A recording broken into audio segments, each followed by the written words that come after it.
एक बार फिर से स्वागत है आप सबका मेरे चैनल पे।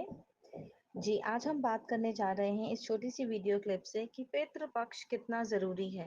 पितृ पक्ष का लास्ट डे है जिसे बोला जाता है सर्व पितृ अमावस्या। ठीक है?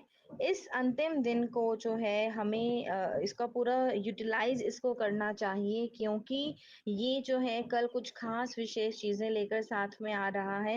एक तो ये सर्व पितृ अमावस्या है, दूसरा सूर्य को लग रहा है ग्रहण, ठीक है? अब ग्रहण लग रहा है, इंडिया में नज़र नहीं आएगा लेकिन भौगोलिक घटना है और इस वजह से जो है ऊपर ट्रांज़िट में कुछ हो रहा है, तो हमारे हर राशि पर कुछ ना कुछ असर तो ये ज़रूर डालेगा। तो राशियों पे असर अगर ये डालेगा प्लस माइनस जो भी होगा वो हम दूसरी वीडियो में डिस्कस करेंगे। बट अभी मैं आपको इस छोटी-सी क्लिप के माध्यम से ये समझाना चाहूँगी कि पितृ पक्ष में कुछ लोग कहते हैं कि जी बुजुर्गों का जीते जी तो सम्मान किया नहीं, अब मरने के बाद इनको पितृ याद आ रहे हैं। तो अगर जिन्होंने जीते जी जो गलती की तो उसका पश्चाताप हम पितृ पक्ष में अपने पितरों को पूजकर कर सकते हैं। ये अंतिम दिन है जो सर्व पितृ अमावस्या है, इसमें हम क्या ऐसा विशेष करें जिससे कि जो है हमें पितरों का आशीर्वाद मिले। इसे महालय अमावस्या भी बोला जाता है। ठीक है? तो पितृ पक्ष के दिन हमें जो है पितरों को तर्पण ज़रूर करना चाहिए, ये सब हम जानते हैं। लेकिन क्या ऐसा ख़ास और बहुत ही सरल उपाय बता रही हूँ जो कि आप समझ लीजिएगा कि ये जो है अंत नहीं है, ये आपके अपने पितरों से ब्लेसिंग्स पाने की शुरुआत का दिन है। तो इस अमावस्या पर जो भी आप शुरू करेंगे, आप कोशिश करें कि आप हर महीने की अमावस्या पर वो कार्य कर सकें। बहुत ही छोटा-सा, बहुत ही सरल कार्य बता रही हूँ। प्लीज़ उसे करें। कई बार क्या होता है हमारे हम जीते जी जो हैं, हम काफ़ी गलतियाँ कर चुके होते हैं और जब हमें रियलाइज़ होता है तो वो मनुष्य हमारे सामने नहीं होता, जिसे हम दिल से सॉरी कह सकें, है ना?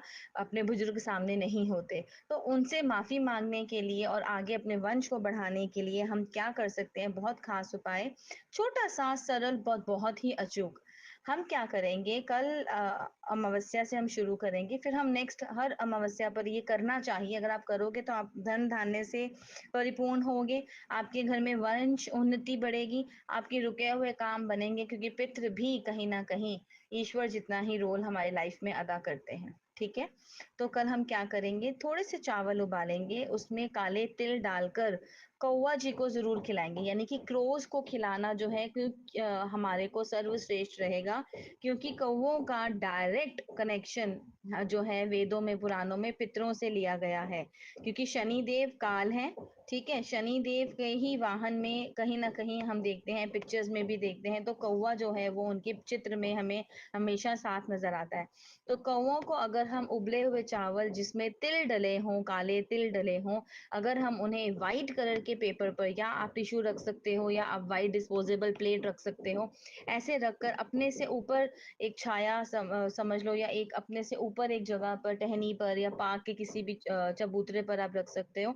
ऐसा करने से और अपने पितरों से अरदास करने से अगर हम ये छोटा-सा उपाय, अचूक उपाय करते हैं, तो जो हमारे काम 99 पे बिगड़ रहे हैं या जिन लोगों की कुंडली में पितृ दोष है, राहु केतु ने सारे ग्रह मतलब अपने वश में किए हुए हैं और जिनके पितृ दोष हैं, शादी नहीं होती, 4-4 5-5 भाई-बहन है लेकिन मैरिज नहीं हो रही, कहीं न कहीं पितरों का इफ़ेक्ट है, ठीक है? घर में कोई लंबी बीमारी चल रही है, छोटे बच्चे से बीमारी शुरू हुई है, कहीं न कहीं पितरों का इम्पैक्ट है। तो उनसे माफ़ी माँगते हुए अगर हम सिर्फ़ ये छोटा-सा उपाय कर देंगे, कुछ अमाउंट चावल उबाल कर और काले तिल डालकर अगर हम इस अमावस्या से शुरू करके पूरा साल चलते रहेंगे, तो हमें सुख समृद्धि ज़रूर प्राप्त होगी। ठीक है? ये छोटा-सा उपाय है, बहुत ही सरल है, इसे हमें ज़रूर करना चाहिए क्योंकि अंतिम दिन है, अंतिम दिन पे हम ये कार्य करेंगे तो जो पितरों को हमारे इस श्राद्ध से, इस कार्य करने से जो शांति मिलती है, उसकी कृपा से जो है हम अपने आगे वंश को बढ़ा सकते हैं, हम आगे अपनी हर चीज़ को जो है हमें उन्नति प्राप्त हो सकती है, ठीक है? कुछ उपाय, कुछ टिप्स मैं आपको दे रही हूँ कि ये चीज़ें हमें क्यों करनी चाहिए। पितृ तर्पण से हमें मिलता है जीवन में संतोष, हमें सैटिस्फैक्शन मिलती है।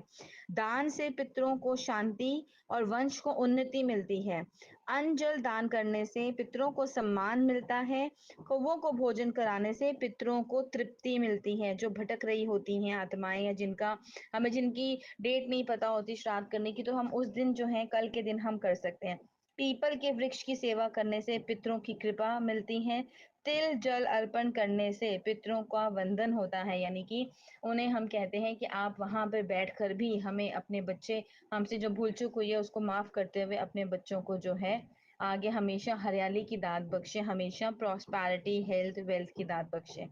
तो इसी के साथ इस छोटे से अचूक उपाय के साथ मैं अपनी वाणी को विराम देती हूँ और नेक्स्ट वीडियो में लेकर आऊँगी कि अब माँ के 9 नवरात्रे शुरू हो रहे हैं, तो हमें 9 दिन में ऐसा क्या एक ही उपाय करना है लगातार 9 डेज़, जिससे कि हमें माता रानी की जो है कृपा मिले और हम प्रोटेक्टिव रहें, हेल्दी रहें, खुश रहें। इसी के साथ अपनी वाणी को विराम देती हूँ। आत्म नमन।